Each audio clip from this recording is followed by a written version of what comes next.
I'm a college dropout. I was homeless, lived in a car for 3 years. I've lost every single thing I had, family included. I've been written off so many times. But today, the person that you sitting in front of you is a process. I want to talk to you for a moment about the process.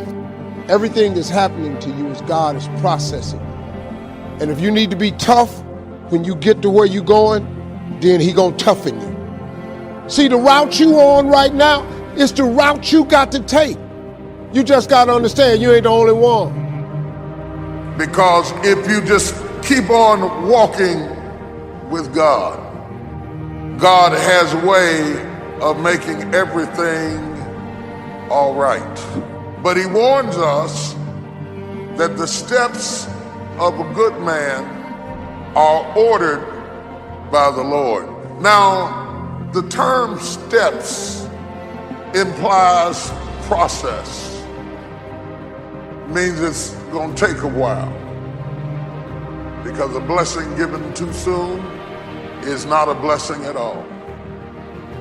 I can give my son the car keys now, but had I given it to him when he was 5, it would not have been a blessing at all. He can't handle it. So would I be a good father if I gave him a good thing too soon? Sometimes my goodness is proven by my ability to say not yet. Nobody wants steps. They're not attractive.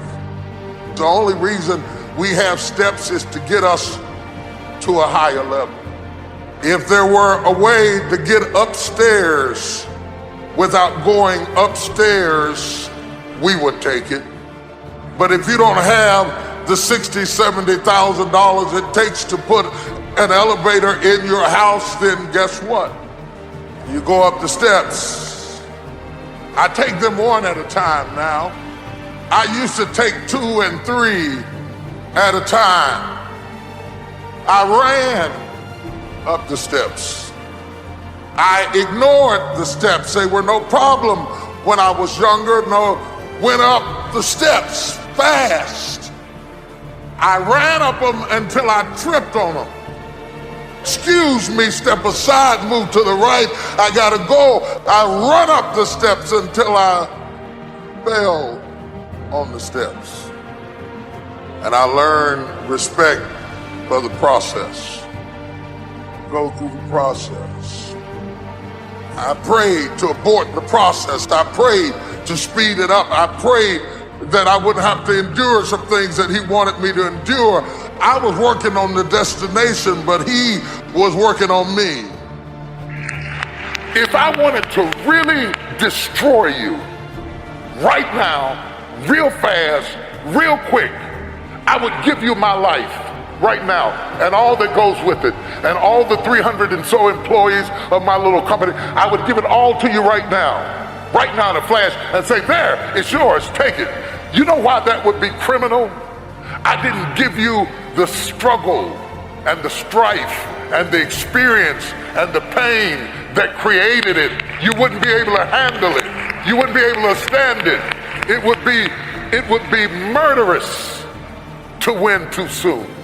And there is something to be respected about process. The process, the little steps that make a mile. It is not the destination. It is the things you learn along the way. It is the people who beguiled you and tricked you that make you wiser. Wisdom is made out of the stupid things you did before you got it. Don't miss it. That process is invaluable to you getting there. Does that mean that you have to be my age before you get there? Absolutely not. But it does mean that you don't go from thinking a thought to producing an idea without pain no more than a woman goes from having sex to getting up in the morning with a baby in her arms.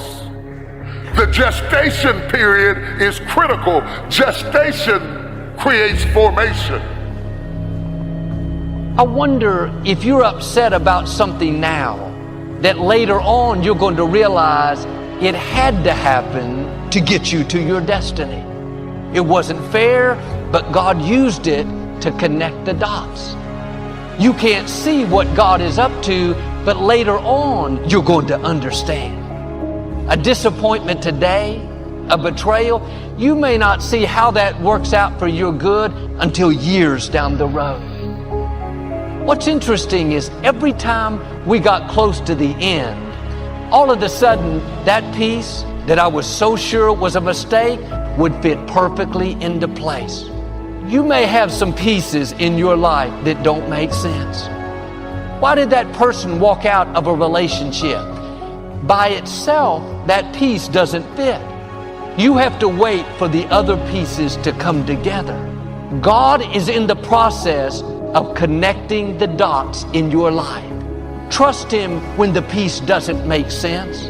When God designed the plan for your life, He didn't accidentally put in a wrong piece. He didn't leave something out. You have been fearfully and wonderfully made. Everything is serving His plan. He never said, you're going to understand everything. It's all going to make sense. He said, my ways are not your ways. You have to trust Him when you don't understand. God is working behind the scenes in your life right now. Just because you don't see anything happening doesn't mean God is not working. It's just a matter of time before your appointing shows up. Too often we have the anointing, but we get discouraged by the process. We don't like when we're not making progress, not being treated right. When you're tempted to give up, you have to remind yourself it's all a part of the process. Don't run away from the process. The process is not working against you, it's working for you. It's getting you prepared. Don't let disappointments talk you out of it. Don't let delays convince you it's not going to happen. You've come too far to stop now. Keep your joy in tough times. When life throws you a curve, it's taking longer than you thought, remind yourself it's only temporary. Don't fall into self-pity. Keep looking forward. The joy is coming. The dream is coming. The breakthrough is on the way. Don't get discouraged thinking that you're falling behind. I should be much further ahead. My friends, my colleagues, they've all passed me up. Don't worry, your time is coming. God knows how to make up for lost time. He can propel you where you could not go on your own. Your environment doesn't determine your destiny. When it's your time, when you've gone through the preparation process, get ready to be propelled. Don't quit being your best because you're not where you thought you would be. They got married, you're still single. They're in the new place, you're still in the old one. Keep doing the right thing. Your appointing is coming. You're going to come to the place where God says, all right, you're prepared. You've done your part. Now let me do my part. Let me propel you into your purpose.